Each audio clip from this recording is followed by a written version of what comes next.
Hello, everyone, and welcome to today's session. We are super excited because today we're starting to talk about a fantastic program we have called Unicornias Lab, and we have fantastic guests. So let me tell you a little bit about me. My name is Liesl, and I'm the VP of Scouting of the Unicorn Hunter Show and the director of Unicornias Lab, the initiative we're going to talk about at the end of the session. And I have a super fun job. What my team and I do is scout the next unicorns of our planet, and then we take them to Hollywood. Yes, to Hollywood, to pitch in front of amazing personalities in the world of businesses, entertainment, and policy making. And our job is not only fun, it is also, let's say, heartwarming, because we get to see the bright side of our story as humans, let's say. And what do I mean by that? I'm feeling kind of philosophical today. According to a 2020 Harvard publication, and hear this, on Twitter, bad news spreads faster than good news. And actually, you can extrapolate that to the media.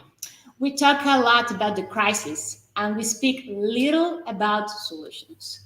And I say this because when one is scouting companies, you start having visibility of the bright side of our story. Let me give you some stats. For example, and I'm reading this textually, right?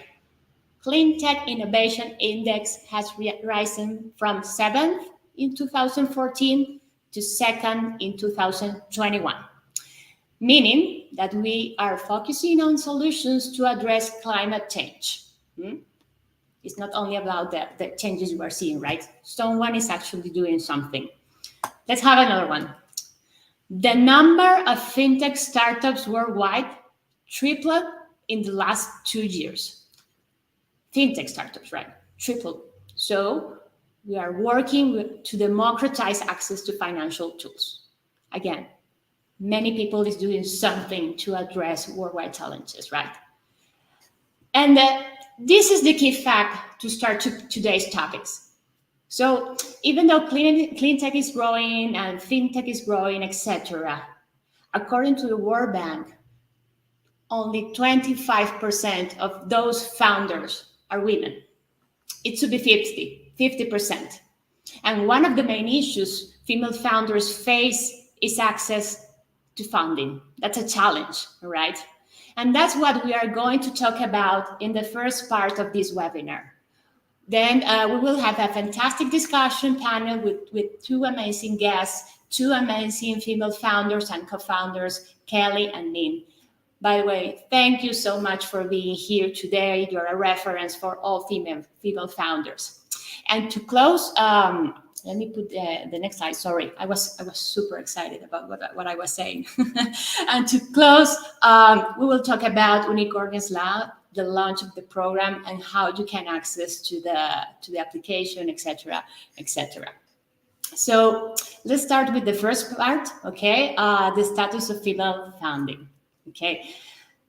If the percentage of female-owned startups is 25%, the figure I was mentioning at the beginning, the number shrinks when we analyze unicorns. As you see, only 12% of them are led by women. This is something that I just cannot believe, and I'm sure that you cannot believe also. And one of the main challenges is access to funding. The numbers are just striking. As you see, only 2% of venture capital goes to women. More than half of the world lacks properly our frames to support women entrepreneurship, even though our companies are way more profitable than men's. Statistics, fact, right? And if you dig deeper, it is actually impressive to see how we get different questions when we are in front of VCs. Here in the chart, it's obvious that whether when a male gets asked questions related to an ongoing success, which usually is a supposition, we get asked questions related with non-proven success. Let's read some of the questions. For example, instead of being asked, how do you want to acquire customers? you get asked how many daily and monthly active users you have. That's like assuming maybe our business is not going as well as we are trying to convey in front of a VC, right? So undoubtedly, inequality in access to capital and funding is playing a huge part in our growth as entrepreneurs, as female entrepreneurs. We need to remind ourselves that as business leaders, our roles in our companies shall be focused on exponential mentality in order to break more barriers faster, in order to position our voice as a reference to everyone, so everyone knows our name before we go into a room. And lastly, hack the way in which funds are given to us. The role of a C-level founder and is exactly that, is getting new deals for us, getting new funding for us, for the rest of the companies, expanding our vision. There comes a point in which we have to leave operation. And that's what we want to review today with our fantastic panelists who already conquered so many milestones within their careers as female founders. Let me introduce you to them. We have Kelly Gusmão. She's co-founder and chief people officer at Warren, a Brazilian investment brokerage firm. Kelly worked for many years in the financial market in New York, and in 2014, co-founded Warren with 3 associates and returned to Brazil in 2016. Being a chief of people, and I really, really love this C-level position because we are human first, right? So being a chief of people, she has been creating initiatives as the Warren Equals Fund, an investment fund to compose only with companies who promotes equality, politics, and works developing female leadership. Recently, Kelly has been considered one of the 18 most important women in financial marketing in Brazil. Forbes recognized her. So welcome, Kelly, to the panel. Wow, what a responsibility. Thank you so much for the intro. Hi, guys. Thank you so much for the invitation. It's a pleasure to be here. It's a pleasure to be a woman and, stepping up and, giving opening the ways for other women, other girls to get inspired and build up their careers. So it's pretty nice to be here. Thank you so much for the invitation. Thank you so much. I mean, you are such a lovely person, and you need to explain eventually about this chief human officer and people officer. Sorry, I need to know. But let me introduce you now to Min Chen, so founder and CEO of Wisy, CMU, UC Berkeley, and Fulbright alumna with 20 years of experience. Min has received global recognition as a leader in innovation, AI, and STEAM. She's also a board member, investor, and keynote speaker, and has been featured in Forbes, NBC, and Nasdaq. So I'm gonna send you, I need autograph. I don't know how to ask for a digital autograph. Maybe we can create an NFT right now or something. Thank you so much for the warm welcoming and the invitation. I am very excited, and your energy is contagious. And Kelly, of course, you are a bomb of energy. Thank you so much for being here and for having me here. Well, thanks to you, Min, Kelly. And one of the main topics we want to explore today with you is, there comes a point when you're an entrepreneur in which you find a dichotomy, right? Because, of course, you created the company, you created the main product or the service, the processes, and you started operating that. But there comes the point in which you need to move forward in order to get funding, to growth, to position yourself. And that's a dilemma, right? Because you have to delegate, and at the same time you feel, wow, I have to delegate my baby, but I need to become a C-level. So how did you transition from managing your company's daily operations towards a more executive position, such as CEO, chief people officer, etc.? Tell us more, maybe, Kelly, what do you think? How was your experience on that? Wow, that's a very hard question because it's pretty tough. If I tell you that it's easy, it's not an easy road. No, it's very tough. And specifically when you build up a company and you build up the processes and you have to, pass it over to someone, and you have to learn how to not to micromanage everybody. And even have like a healthy environment and leadership and inspire other. So it's a pretty complex process. For me specifically, it was. But as I started in the financial business very young, I'm gonna be 41 this year. So I was like in my early 20s when I was in Wall Street in the financial market. So I had pretty good examples of what not to do to people. So you guys know, right? It's like, yeah, I didn't like that. So I might as well not do the same thing to other people. So when I was building up Warren, the first thing that I thought was like, I want a healthy environment. So I want people to be themselves. I want people to be productive. And when people are themselves, truly, they are more productive, and we have a healthier environment. So when also you show people your vulnerability, you also gain more like collaboration for your colleagues. So that's how specifically building up a company and getting to the C-level, it takes a little while, because at the beginning you say like, oh, I don't care about position, I don't care about this name, let's build this together, let's work together. But then you're like 4, 5, 10 people. Now we are more than 800 people in the company. Wow. So when you have like this magnitude of growth, you have to have a little bit of hierarchy to organize everything. People really, really feel safe in an organized environment. So that's why sometimes you have to put the little box here, the little box there, and do all the management, skills to guide people to develop themselves. But yeah, I mean, there isn't a recipe for this road. For sure, it's pretty hard, but for sure, it's a lot of fun. Wow, amazing. Min, I cannot wait to hear you.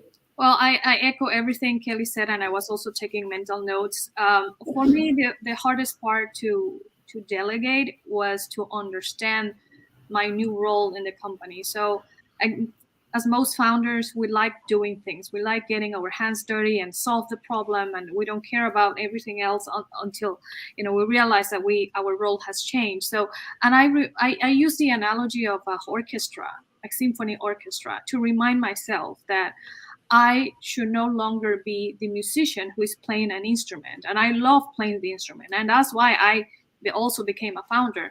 And I was very good at playing the instrument. And now I have to learn that my instrument is no longer one instrument. My instrument is the whole orchestra. And that requires learning new things, learning new skills, delegating. So that was the first shift. And then the second shift for me was, how do I delegate, empower people, but also keep the standards, like world class, and sometimes I wonder, like, will my team be happier? And a question for Kelly: will my team be happier if I am not so demanding? Because sometimes I feel that in order for me to delegate, I need to feel that even when I delegate, things have to perform at a certain level, and even beyond that, right? So and I know hiring the right people, the people with these skills, experience, but also the ability to learn and collaborate is very important. But so that's another difficult part for me and for a lot of founders to do. After that is hiring the right person, working on the processes, as Kelly said. It's not the same when you have one person doing a lot of things, then you have 4, then you have 10, then you have you have to specialize the roles. But to me, that's not the difficult part.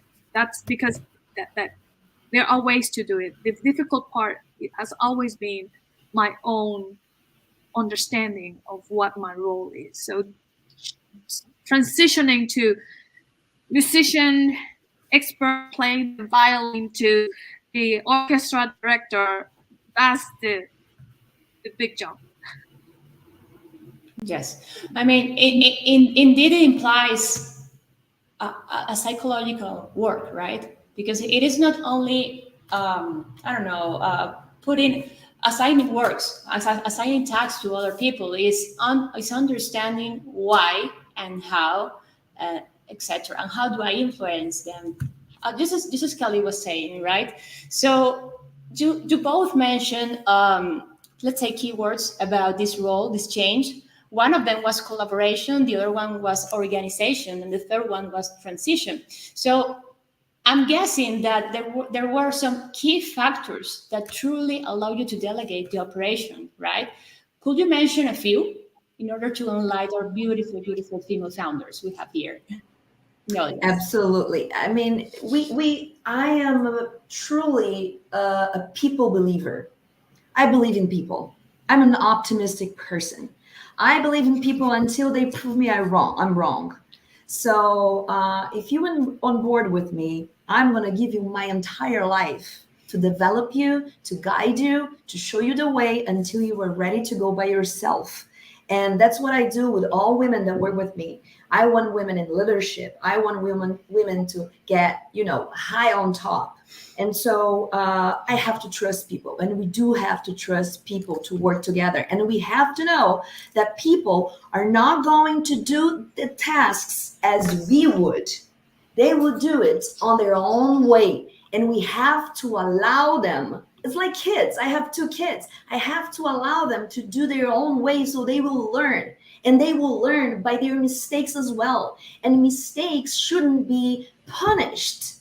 They should be a way of learning and getting better. So I don't believe in a punish culture. I believe in a mistake culture where you learn and you do it better. And doing better and making mistakes, you only can do that if you have a safe environment at work where you are allowed to risk, to do it different, make a mistake, and get it better and do it right. I think believing people is the key message to, develop yourself, your company, and going from one position to another in the hierarchy. I mean, we have to believe in people. And to complement what Kelly said, we have to believe people, we have to create that safe environment, and we have to hire the right people. And by right people, not only the skills, but also the attitude. Is this person has the same chemistry that has the rest of the team? Is this person, ready to collaborate with others? Do they take constructive feedback positively? So that's hiring right people. And then for leaders, starting with founders, we have to learn how to communicate so that we can delegate better and empower people. And as Kelly said, people will not do things differently. And that's the point is not to do things the same. The point is to have the same results or even better results as we integrate more team members into the company. So the communication part, the delegation and empowering part is really, really important. And that has been one of the challenges that I have had, my co-founders and other founders have had, because we are so used to playing the instrument again. And yes, now we have to learn how to empower other people to learn to play the instrument or let them play the instrument. And we have, at the same time, have to learn to play the whole orchestra. it is just like that. I'm sure that we have many female founders watching us now that are probably struggling with the decision of starting the delegation process. What advice would you give to them? Oh my God, can you ask me something easy? Guys, really, I mean, it really depends on the team, the characters that you have around you. it really depends of the people that you are surrounding yourself. I really agree with Win. You have to surround yourself with good people, good-hearted people, hardworking people. And if you have hardworking people, good-hearted people, good characters, like, you know, they mean well, they want to change something, they want to do something different in the world. I mean, come on, financial market, I work with investments, I manage people's money. It's very stressful, and so I have to do it different than everybody else, and we have to have this feeling of, let's do it different. And if you surround yourself with people that share the same feeling with you, you're gonna trust them and you're gonna teach them, and you will see when they are ready. And sometimes they're not, or you will see they are. They think, no, I'm not ready yet, and you're gonna be like, push, yeah, you are. Go, you are ready. Go. So sometimes we have to, you know, give incentives and say, like, yes, you are ready. I know you feel you're not. Sometimes I'm not ready too, but I'm going to jump. Sometimes my chair gets bigger than I am, and I have to grow into my chair. Because the company is growing, and it's a nonstop thing. And sometimes I fit perfectly in my chair, like, oh my god, my chair is perfect. Next day something changes in the company and the chair is big again. I'm like, oh my god, I'm like dancing in my chair. I have some space here, I have to develop myself, I have to learn new skills, I have to do something different. And everybody else that's surrounding you will grow with you, and you have to be a mentor, an inspiration, and bring everybody together and teach everybody to pass the knowledge to other people. What do you know? Tell them everything you know. And also, you know, share your life, your environment, your job with people that are better than you. I love hiring people smarter than me, better than me, because those people are gonna, you know, bring me up, pull me up, because I want to grow, I want to develop myself, and we need to surround ourselves with good people, as Win said, you know, earlier. Yes, very difficult question, Lisel. I guess this is not a panel of easy questions. What can we do? Tips we can share. So besides what Kelly already said, we also have to learn that we are educators and not bosses. Like, to me, like, I also had many bosses, and I'm like, oh, that's what I should not do. But how do I do it the right way? And doing that shift, like, I am not their boss, I am a facilitator, I am an enabler, I am here to empower them and have them be happy, but also be productive.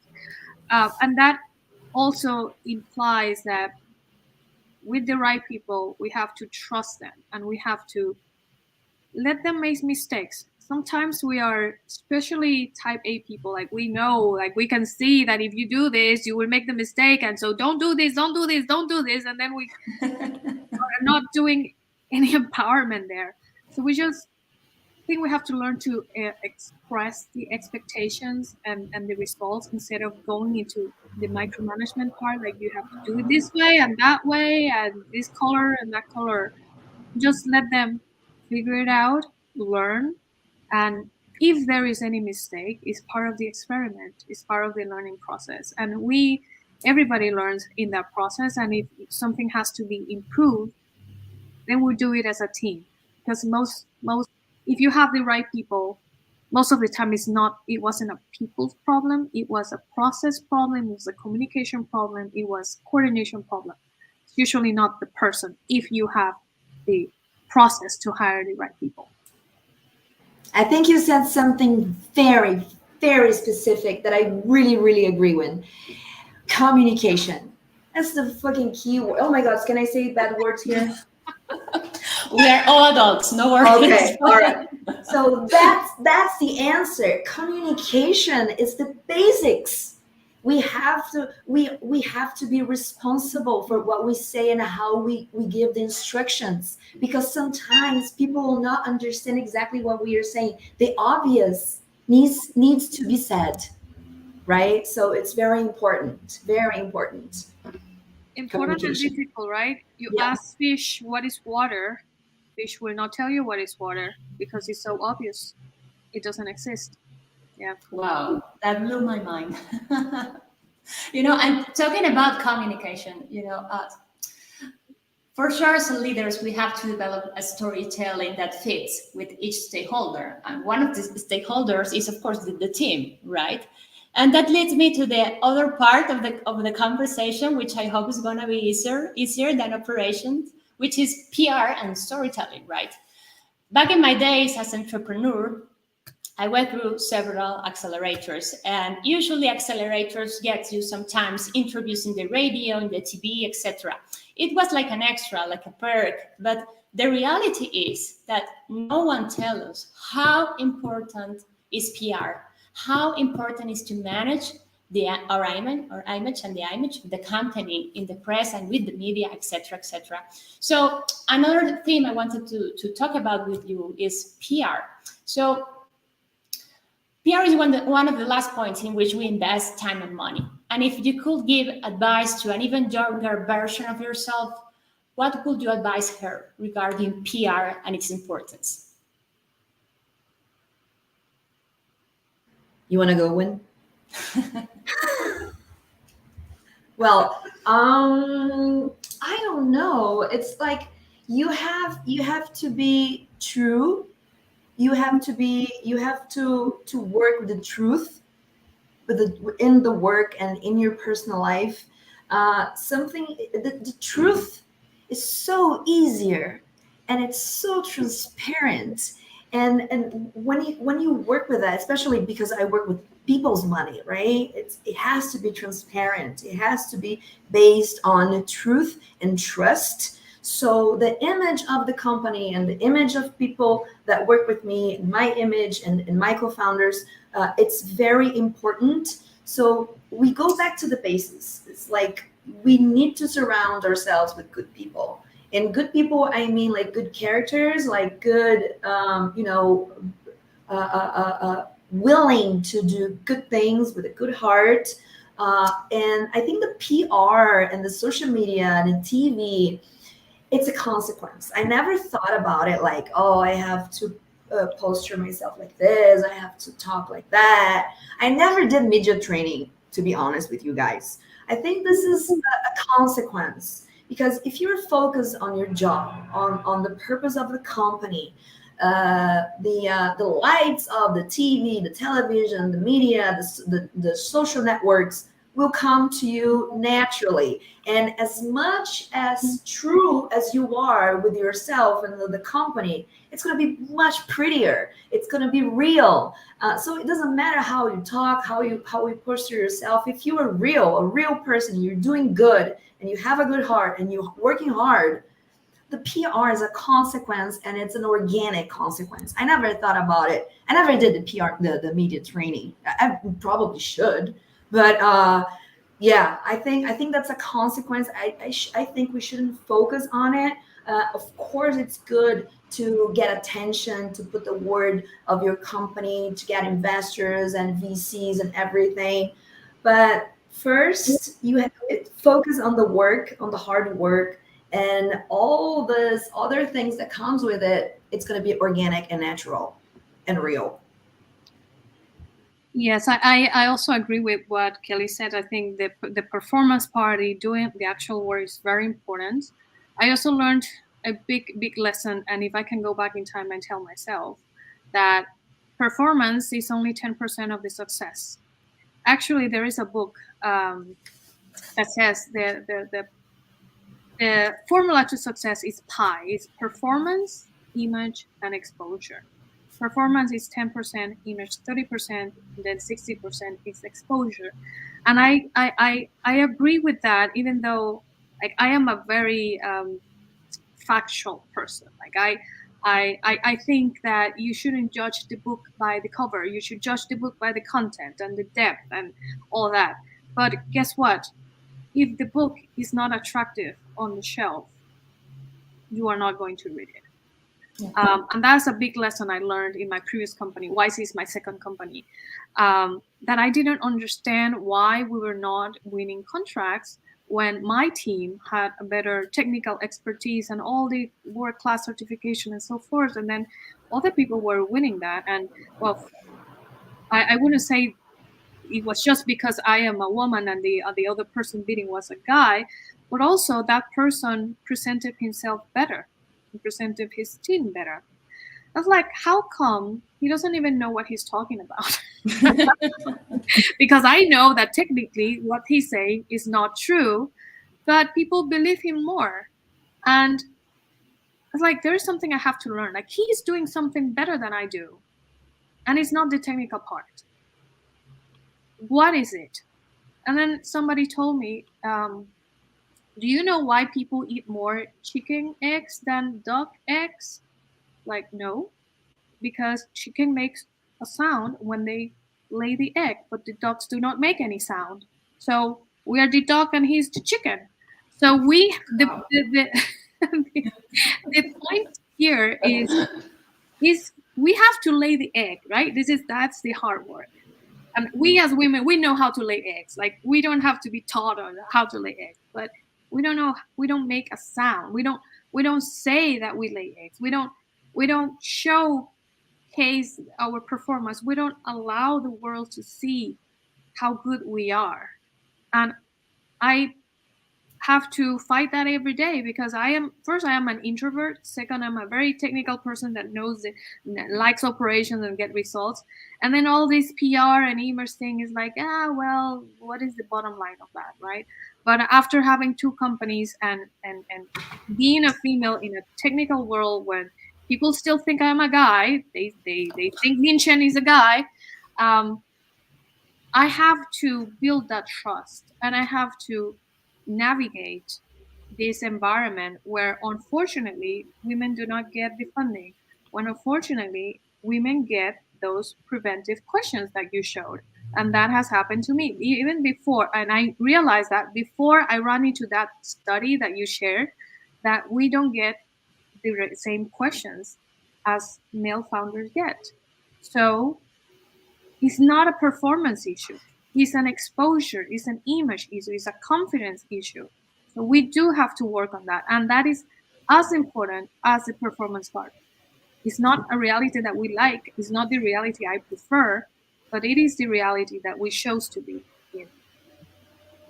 Wow, I love that, Min. Thank you so much for sharing. What how is it called? The book you said? I have to look for the name of the book, but the formula is called PI. And if you look for PI, like formula of success, you will find it. And the ratio is like performance 10%, your image, so how you present yourself is 30%, and then the 60% is exposure. Because it doesn't matter how good you are, people cannot find you if people don't understand what you do. I love it. They're not going to invest, they're not going to buy. I love it. I love it. I've never heard of it, and I'm gonna look it up. Thank you so much for sharing. It's a super tip, and it's easy to remember. When we started the theme of PR and storytelling, I brought it to the table because when I used to go to the media explaining what I was doing, etc., and a few days after that, I had another meeting with a client, with an investor, etc. They usually already knew what I was doing, and they didn't mention like, oh yes, I saw it in your website. I read the paper you sent me. No, they said, I heard you at the radio, or I watched you last night in the TV. And at the end of the day, those are assets as well. I mean, sometimes it's easier, and it is easier to convey via an image, a video, etc., than via wording, right? So you can send that via email, via WhatsApp, etc., etc. Having a strong presence in the media with a good speech is going to open many doors, especially in the, let's say, digital world we have nowadays. And that leads me to the final part of our panel, which is growth mentality and funding, right? Because actually, this conception we have about PR is quite related with how we see ourselves. How we see ourselves growing, positioning, etc., etc. So maybe if we challenge ourselves, or if we challenge the plans we had at the beginning, it could be related with the way in which we ask for funding. So, ladies, do you believe that having an exponential frame of thinking, a mindset, could have an impact on the financing level that a founder can get? Absolutely. Right? Absolutely. Because it's how you expose your passion. If I understood well the question, because when you talking to VCs specifically, and you are selling your ideas, even when you're in seed money or round A, like Series A or Series B, and you're still growing and you're still proving yourself, you have to you start showing your passion. Seed money, you sell a dream.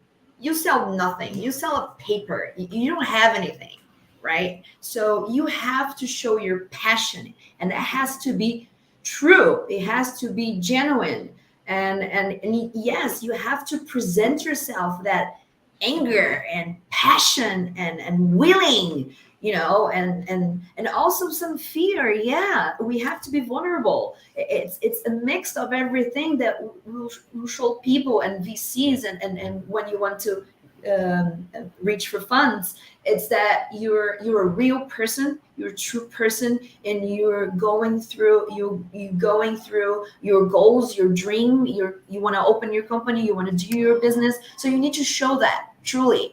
And yes, you have to present yourself strongly. You have to work on your image. You have to train your speech over and over again, looking at the mirror, recording yourself and watching and see what are you doing right, what are you doing wrong, and doing organizing words here and there, and lining up the speech until it's perfect. And then you go, it's showtime.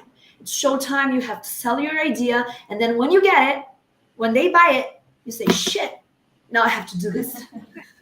And now I'm going to do it, because now I have to show the numbers, and I have, we're going to have a board meeting in every 2 months, and we're going to have to develop this, and we're going to have to grow, and I have to be responsible, and I have to be responsible with the money they're giving me, with the people that I'm hiring, and the families depend on this job. So it's like a whole entire environment, and it's a whole entire world, it's a whole entire financial environment that we move. And so it's beautiful. It's hard, but it's beautiful. It's art. It's art. It's hard, and it's art. I like that. It is easy. You wouldn't be doing it. So yeah.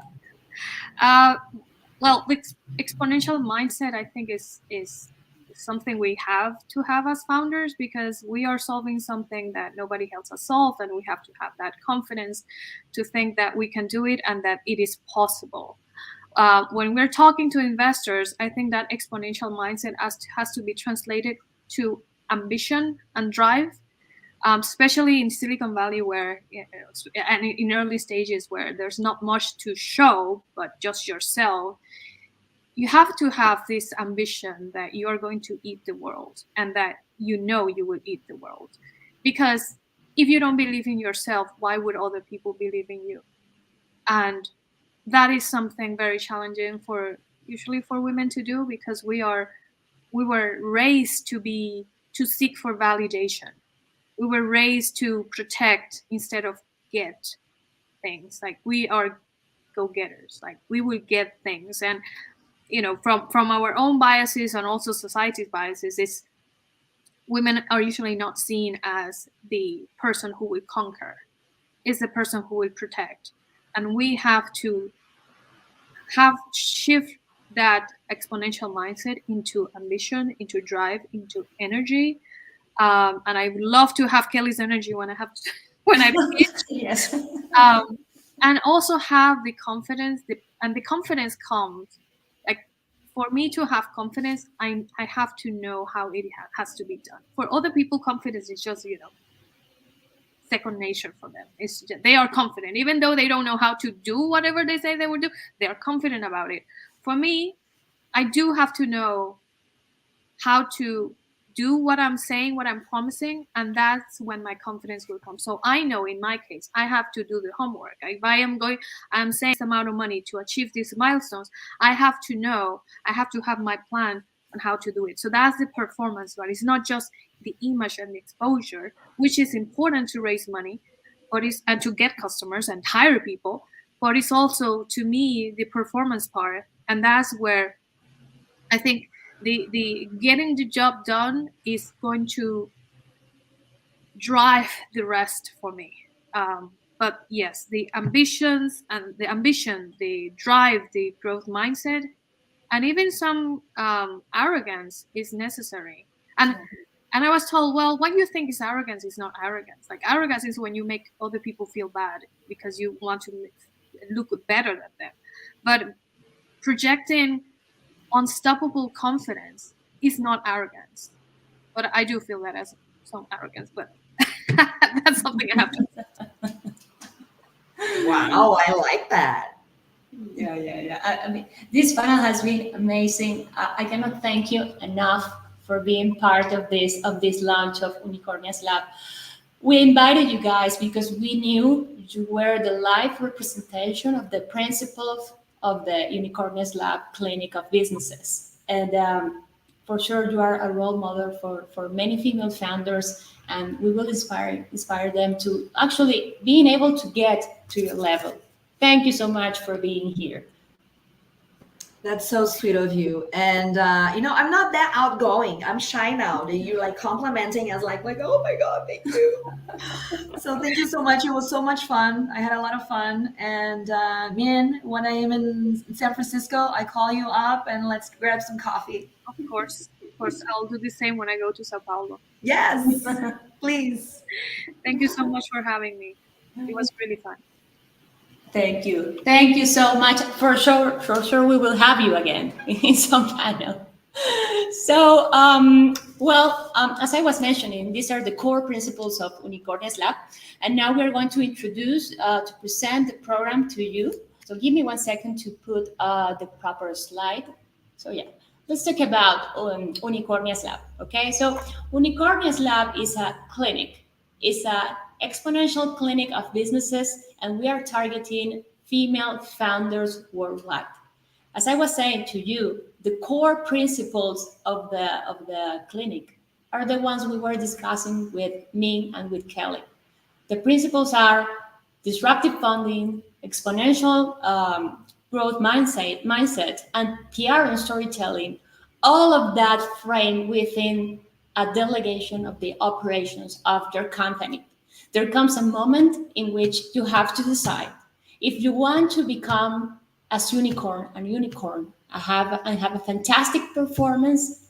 You need to leave the operation, delegate, create processes, and focus on what's important, on what's the real mission of a female leader, which is PR, funding, and growth. So we want to invite you to apply.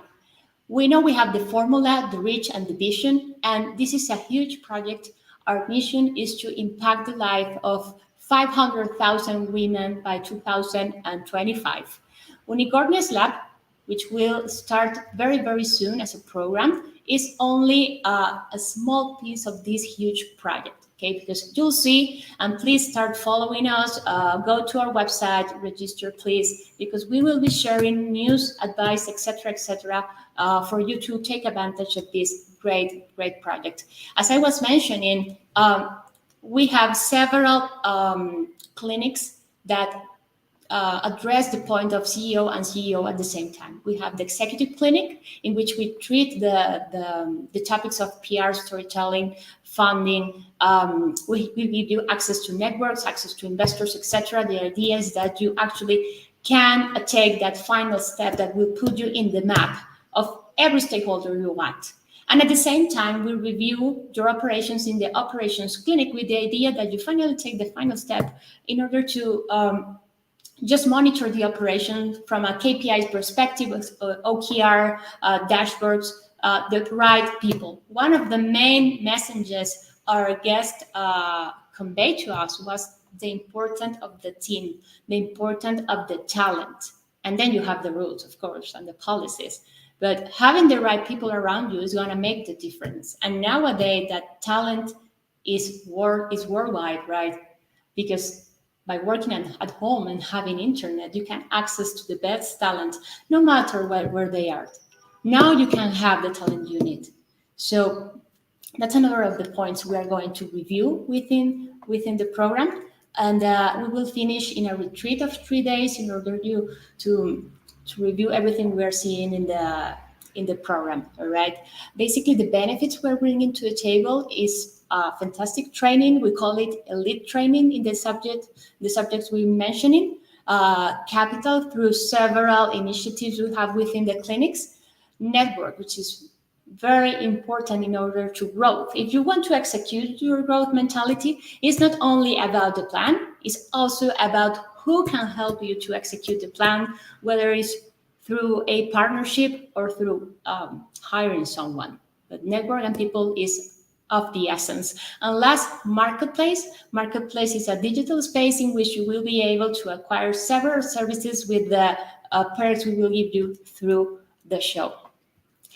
And basically, the final call is inviting you to apply. It's super easy now. You can scan the code in the screen and start applying. It's only 5 questions, and you will get an email. You will be contacted by your team. We want to know you. We want to know more about you.